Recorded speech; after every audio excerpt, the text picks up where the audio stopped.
What kind of content can you monetize on the YouTube platform today? There's a lot of confusion. There's content that is the best to monetize.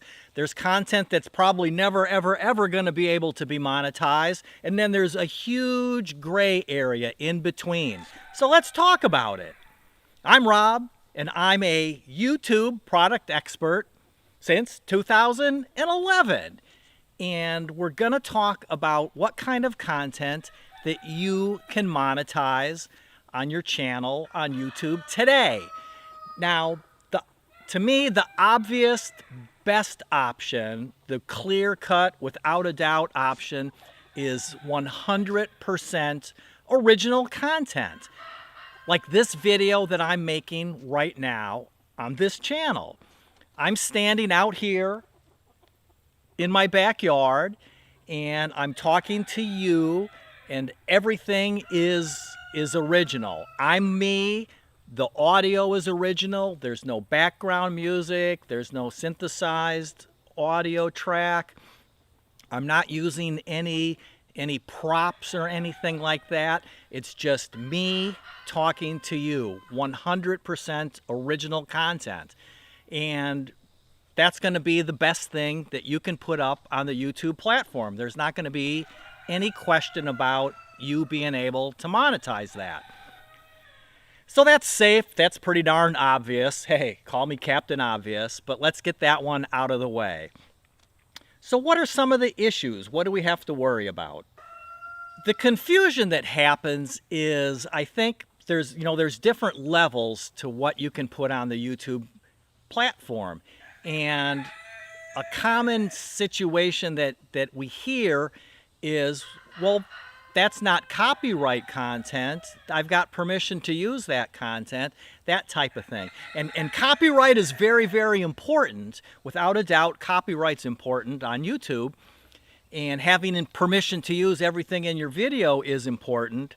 But the thing is having permission, not using copyrighted content, having licenses, all those types of things, that makes you safe on the platform as far as the terms of service goes. You're not breaking any rules or anything like that.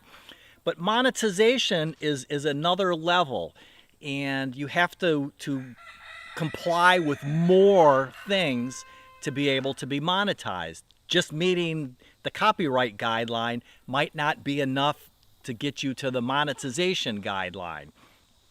And then the other thing that we have to think about is it's got to be advertiser friendly. And this is really getting to be critical. The people that are paying for the ads, the companies and the other parties that are buying ad space on YouTube, they have requirements for what they want their ads to run against. And I mean, that seems reasonable. That if you're paying for your ad to run on the platform, that you get a say in what type of content that your ad's running against. So copyright is one level that we all have to meet the terms of service and not break the rules. But if we want to monetize, we've got additional requirements, and we've got to be advertiser friendly. So that seems pretty reasonable and makes sense, right? So what's an example all the way at the other extreme? I just talked about this video being 100% original content, would be 100% used content. And a great example of that would be something like public domain content. This is content that's never been or is no longer copyright protected. It's so old, or it's fallen out of copyright, whatever, and it's out there in the public domain for anybody to use pretty much any way that they want. And that's great. And again, so you're not violating copyright if you upload that to YouTube, but YouTube wants to have original content. And if you think about it, of course, you're not going to do this, but unfortunately, there's people out there, is you create a channel and you upload 100, bug, the joys of filming outside. You create a channel and you upload, say, 100 public domain videos to that channel. That might be okay terms of service wise, but then you're going to want to go monetize that. Well, there could be another channel that has the same 100 videos, and unfortunately, there's people out there that create a channel, upload a bunch of public domain content, create another channel, upload the same public domain content, create another channel, and you end up with somebody that's got 100 channels with the same 100 videos on them, and obviously they shouldn't be able to monetize that because that's just reused content. They're not breaking the rules necessarily, but advertisers aren't going to want to spend money on that, and that's not going to cut it for that next level of monetization.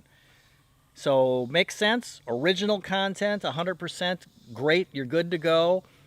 100% not original content, as an example, public domain, you're not going to be good to go. So then we've got the as you move from one side that's good to the other side that's bad, you've got that sliding grayscale in between. And there's not a definite line in the sand that you can go this far and you're okay, and one step over and you're not. It really is gray, and it depends on so many different things. So we go back to this video is original content, and I'm just winging it as I go here. I've got bullet points on a piece of paper, and I got my reading glasses here so I can put it on and I read my notes. So the tricky thing that I do is I'm talking to you here, and then when I run out of what I want to talk about or I need another idea, I look over here at the second camera and say something interesting like, "What do you think?" And then I can cut off, and then I put my glasses on and I read my notes, and then I put it down, and then I start to talk to the camera. That's still all 100% original content, which is perfectly fine. But here's another example. Suppose I'm doing a review of a book, and I'm saying, I read this book, and it's a really good book, and this is the book, shoot video that doesn't suck, and I show you the cover, and then I talk about the book. That's going to be fine. You're still way over in the 99.5% good range. And then the more you talk about the book, if you start flipping and start talking about the parts and the chapters, if you actually open it up, and I don't have my glasses on, but you actually start to read something, you're getting closer and closer to that middle ground of using copyrighted content, which is that requirement with YouTube. And we'll talk about fair use in a little bit here. And then are you going to be able to be monetized? So that's the type of thing, as you start using more and more content in your video that's coming from someplace else, you might be pushing the limits of what is going to be able to be monetized. So you try to keep that stuff a low percentage as possible and keep as much of your video as original as it is as possible. So keep your percentage of used content to a minimum. So back to my notes. So another one that I see quite a bit of with people that can't understand why their videos can't be monetized, and it's typically they call it reused content, is you make original content, and maybe you make music yourself, or like the audios. I'm talking about what I'm doing now, and it'd be like a podcast, where it's the audio track, and you just have up an image like this of that's my thumbnail for this video, and I just have that image up for the entire time that I'm talking, 10, 15, 20 minutes, however long a video ends up, and you just have a still frame while you're podcasting audio. The odds are you're going to have a very difficult time monetizing that. That's probably crossed that gray area line threshold, that if all of your videos on your channel are podcast style videos, you might not be able to get that monetized. And the other example, when I mentioned things like you put up music or soothing sounds or whatever, and you have a still frame on that too. Or a lot of people, what they do is they have some like spirograph computer generated image that just spins and turns or folds on itself, or falling dots, or lights moving around on the screen for the entire video. The odds are you're not going to be able to monetize that type of content because, think of it from that advertiser standpoint again. If you were paying millions of dollars for ads, would you want your ads running on a video that the people didn't even have to look at? That really it's just the audio track, be it music or speaking, and the video image had absolutely nothing to do with the value of the content. An advertiser's not going to want to put their ad on that, so therefore YouTube probably isn't going to monetize a channel that's that type of video. And the other thing that I mentioned, fair use, is a lot of people feel that what they're doing is fair use.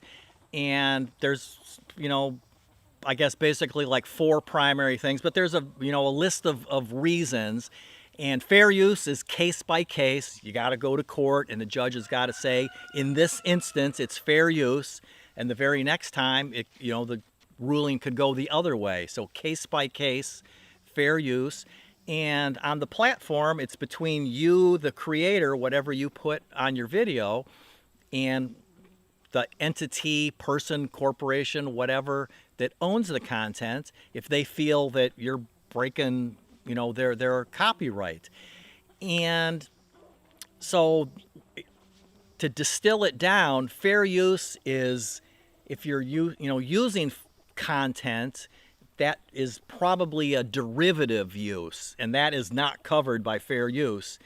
That if you use copyright material, it's got to be transformative. You have to somehow, quote, transform it.